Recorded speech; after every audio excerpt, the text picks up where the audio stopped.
Genesis chapter 1, verse 6. And God said, Let there be a firmament in the midst of the waters, and let it divide the waters from the waters. The pitcher, steroid Santa Claus, kicks and deals. It's a long fly ball going back, and the ball shatters the sky, bringing the ocean itself down into the stadium. Oh, Simpson just broke this dream's reality wide open. Groundskeepers are... Okay, people, my name is Dana. This is my very first YouTube video ever. I've got something here that I don't quite understand, and I'm hoping maybe someone out there can explain it to me.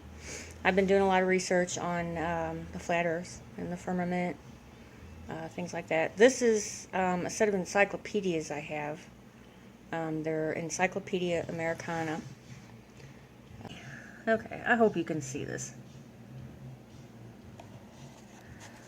They did flights, and it says, these flights prove the inland areas to be featureless in character, with a dome 13,000 feet high at about latitude 80 degrees south, longitude 90 degrees east.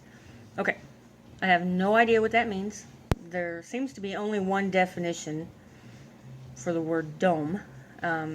Anyway, if anybody has any idea what this means, can explain this to me, I would appreciate it. Okay, thanks.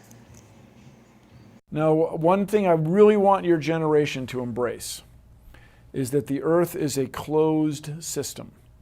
We cannot leave the earth. There's no place to go. And feel free for authentication to go to www.cia.gov/library/readingroom/docs/ and then feel free to copy and paste the number that you see at the bottom of this document. Allow me to read just portions of it for you. In the investigations, 2 instruments designed by V.G. Vesnikoff were used. One of these was a visual photometer of the daytime sky intended for measuring the brightness of the firmament. Where have I heard that word before? Let's continue. And by the way, that was page 19, and this is going to be on page 20.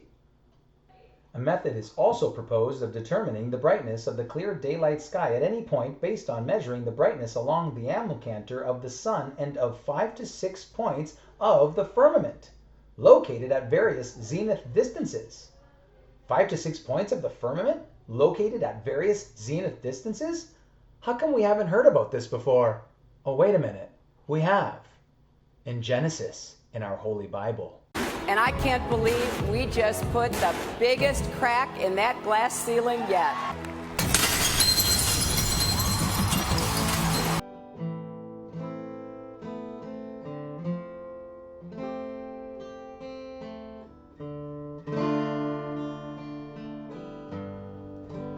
All right, so we're back in Genesis once again, and we're going to read chapter 1, verses 6 to 8. And God said, Let there be a firmament in the midst of the waters, and let it divide the waters from the waters. And God made the firmament. See, it sounds to me like this is a creation. And God made the firmament and divided the waters which were under the firmament from the waters which were above the firmament. And it was so. See, this is a functional object of some kind. It has a purpose to divide the waters from the waters. And when God says, and it was so, he means it. Verse 8, and God called the firmament heaven, and the evening and the morning were the second day. See, God made the firmament before he called the earth out of the waters.